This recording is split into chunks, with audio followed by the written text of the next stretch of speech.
Okay, this is our first lean video. Actually, it's our third. I keep trying to make these. I'm only going to make them 3 to 5 minutes long. We are going to go over the basic concepts that you need to know to teach lean to your employees. So what we're going to go over today is value. This is our video 1. Just remember, chapter 3 of your lean hospitals, value and waste. Go here, you'll get the whole scoop. It's got all kinds of information, background examples of waste that you see in hospitals. So what is value? Really, lean breaks it down into 3 rules. And if you can answer these, then you're gonna find the value in your system. So what I want you to do is, as we go through these, I want you to start listing out what are the things that you do that meet these criteria. Where's the value in what you do within West Georgia? Everybody has it. It's not a trick question.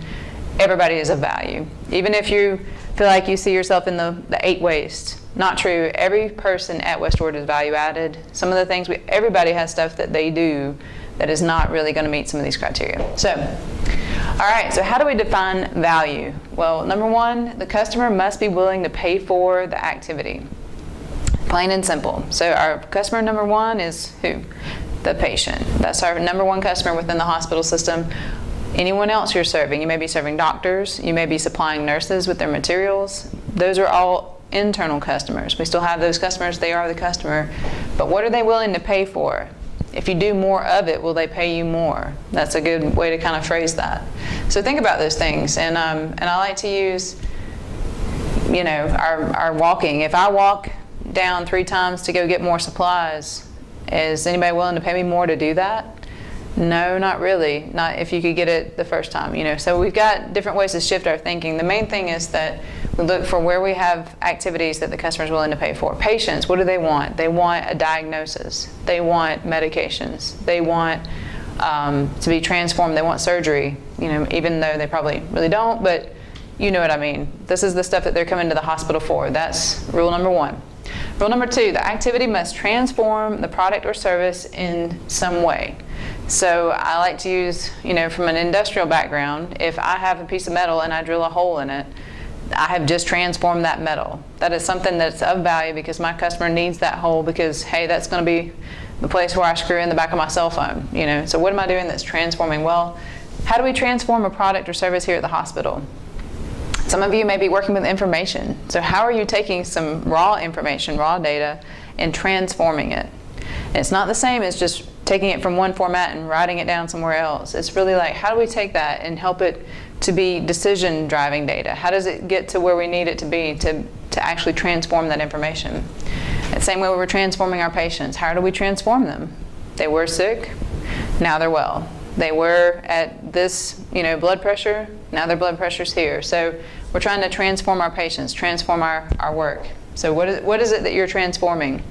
Think about it. It's something to really think. It's not a shallow conversation. How do you really think through your work and find that transformation? And the last rule, rule number 3, is the activity must be done correctly the first time.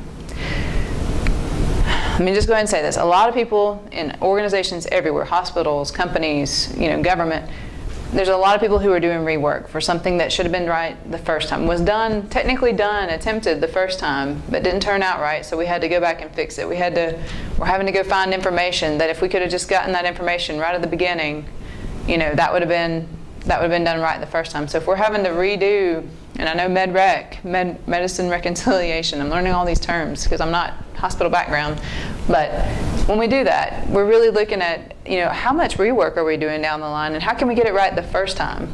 There's a lot of information that the patients come in and they say at one time, and we need that to flow and we need to be correct. How do we get the most information? Okay, well, that's where the value is, but the rest of the time, anytime we're touching that medicine reconciliation or that med list, it's really rework if we're having to completely redo something that could have been done at the very beginning.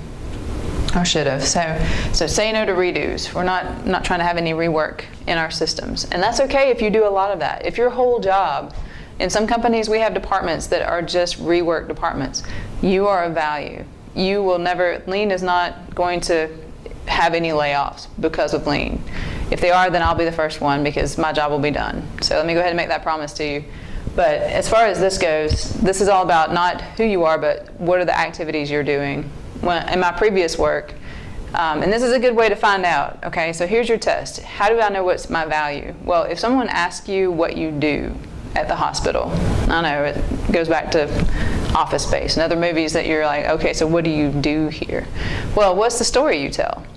If someone were to ask me my previous job, so what did you do? What do you do? Well, I go around and I help companies create strategies, engage their employees in problem solving and process improvement, evaluate their processes, and teach them tools and techniques to do that.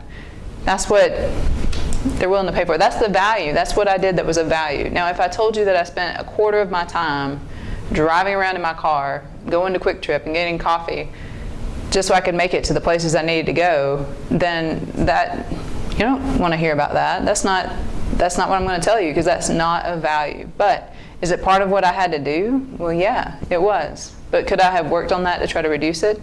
Sure. Could I have video conferenced or done other things to try to reduce that time and add more value? Same story. What do you tell people when they ask you, what do you do? That's the value. That's the place to start. But keep looking at it. Look at it in depth. Ask these questions. All right, there's your first part for Lean, your foundation. Thanks.